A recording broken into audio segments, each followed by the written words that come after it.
tous, bienvenue à la revue de une de ce 22 août 2023. Eh bien, commençons ce matin par... Le journal La Croix nous indique également que dès ce mardi, un sommet Brésil, Russie, Inde, Chine, Afrique du Sud va tenter de rabattre les cartes de l'ordre économique international, d'où les titres du journal Les BRICS, une alliance contre le dollar. Le journal L'équipe nous parle donc de Thierry Henry qui est nommé sélectionneur des espoirs après quelques expériences mitigées comme entraîneur. Thierry Henry devra donc faire briller les Bleus au jeu de Paris avec le possible renfort de Kylian Mbappé.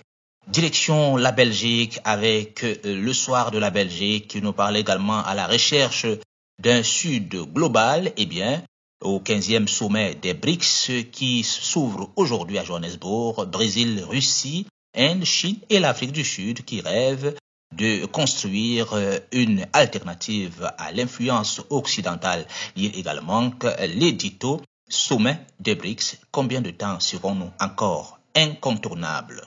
La Libre Belgique, quant à lui, qui nous parle donc du haut des taux d'intérêt qui met donc les finances de la Belgique en danger. Toujours dans le même journal, on peut lire les émeutes de Haut-Pays.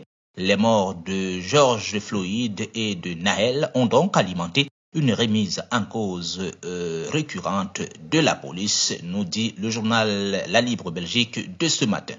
Direction le Maroc, avec Maroc aujourd'hui qui nous parle de Sa Majesté le roi Mohamed VI qui a reçu un message de vœux et de félicitations du président de la République populaire de Chine Xi Jinping à l'occasion de la fête de la jeunesse. Eh bien, le Maroc est un partenaire important pour la Chine dans le monde arabe et en Afrique. La communication amicale entre les peuples chinois et marocains prennent donc racine dans l'histoire, écrit le président chinois dans ce message.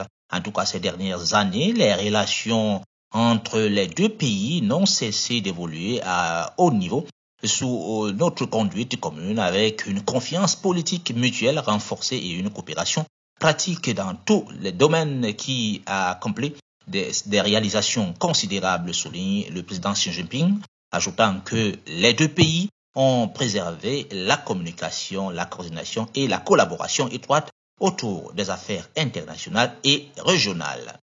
La presse de la Tunisie qui parle des relations Tunisie-Cameroun avec la migration clandestine au cœur de la rencontre, eh bien, l'ambassadeur camerounais dit soutenir la position de la Tunisie visant à étendre sa souveraineté et appliquer la loi sur son territoire, ajoutant qu'il contribuera au rapatriement dans la dignité des migrants camerounais irréguliers installés en Tunisie. Direction en Algérie avec le soir d'Algérie qui parle Bougali qui s'entretient à Téhéran avec le président de l'Assemblée consultative iranienne. Eh bien, le journal nous dit que le président de l'Assemblée populaire nationale APN, Ibrahim Bougali, s'est entretenu ce lundi à Téhéran avec le président de l'Assemblée consultative iranienne, Mohamed Bagher Shalibaf, sur la coopération entre les deux pays et nombre de questions d'actualité, indique un communiqué de l'APN. À Madagascar, Tribune Madagascar nous parle de présidentielle 2023. La députée Massi Goulamali officialise sa candidature. Eh bien, selon le journal, la députée Massi Goulani a annoncé officiellement sa candidature pour la prochaine élection présidentielle du 9 novembre prochain. Eh bien, la parlementaire élue à Chibob dans la région de Androy est la première femme à avoir déclaré sa candidature. Elle est donc présentée par son parti. Donc, elle est la présidente, une plateforme politique créée au mois de mai dernier. Masri Goulamali a été donc nommée membre du Congrès de la transition en 2010, puis élue comme députée indépendante dans le district de Chimbolé en 2013. Elle fait donc partie du groupe parlementaire uni pour la République à l'Assemblée nationale. Direction le Sénégal avec le quotidien du Sénégal qui parle du Cap-Vert, rapatriement des survivants et des corps. Lundi, le deuil à Fass Boye. Justement, les 38 rescapés, donc 5 adolescents de 14 et 15 ans et les 7 morts victimes de la pirogue secourue en haute mer au large de l'île de Sal devrait arriver au Sénégal lundi à bord d'un avion militaire sénégalais.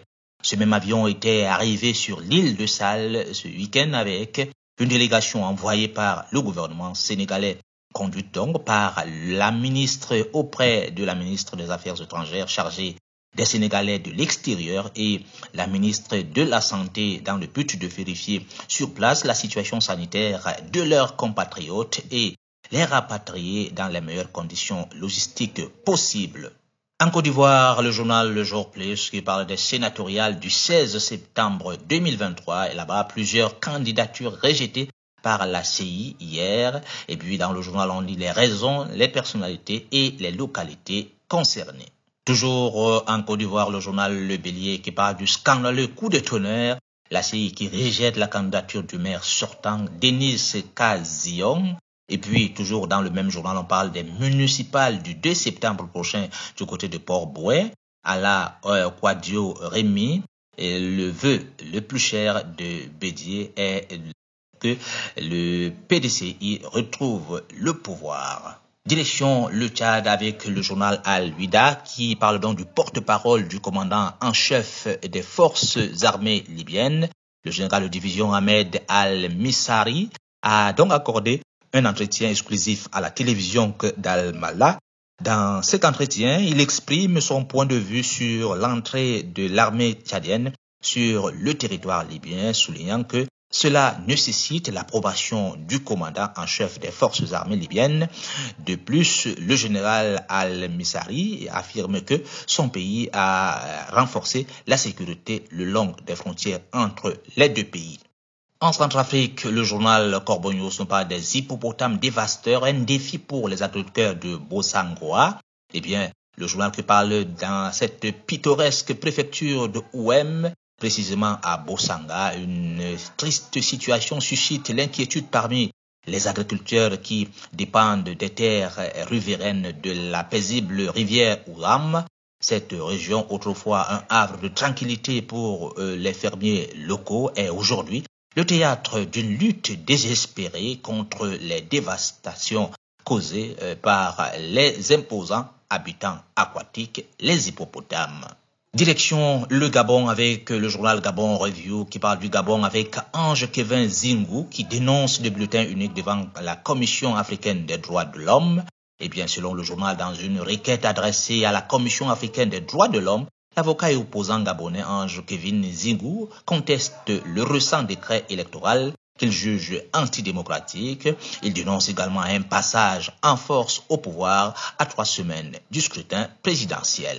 Au Cameroun, le journal Cameroun Tribune parle de mise en place des polices municipales avec le retard à l'arrimage. Eh bien, selon le journal, plus d'un an après le décret présidentiel du 9 août 2022 fixant les modalités d'exercice de cette activité et à moins de 6 mois de l'échéance prévue, la mise en conformité avec la nouvelle réforme se fait lentement. Et pourtant, les défis à relever pour combattre le désordre urbain, entre autres, sont donc urgents. Un autre journal camerounais, c'est celui de EcoNews qui nous parle donc de 24 ans d'investissement oisif de Camrail, alors que la nouvelle loi ferroviaire n'est pas encore entrée en vigueur. Camrail qui revendique déjà un bilan peu flatteur en 24 ans au titre des impôts et taxes que l'entreprise a versé à l'État 240 milliards de francs CFA. Pourquoi ce concessionnaire n'a investi que dans la maintenance des infrastructures et le matériel à hauteur de plus de 288 milliards de francs CFA, s'interroge le journal. D'ailleurs, dans le journal, il fait le décryptage de cette actualité. On termine ce matin par le quotidien Le Jour avec la presse anglophone, les directeurs de publication qui sollicitent une aide spéciale. Eh bien, selon le journal, ils déplorent les conséquences de la crise sur leurs activités et souhaitent la mise en place d'un fonds spécial pour relancer leurs activités. Toujours dans le même journal, Le Jour, on parle là-bas de la Ligue régionale de football de l'Ouest. On va vers un bicéphalisme, Ouedem et Bouedé. Et puis le président par intérim donc qui s'oppose justement à la tenue des réunions convoquées par l'ex-président de la Ligue qui est rétabli dans ses fonctions par le tribunal arbitral du sport. Voilà qui fait l'essentiel des sujets traités par la presse en ce 22 août, l'an de grâce 2023. Mesdames, Messieurs, de votre attention, merci.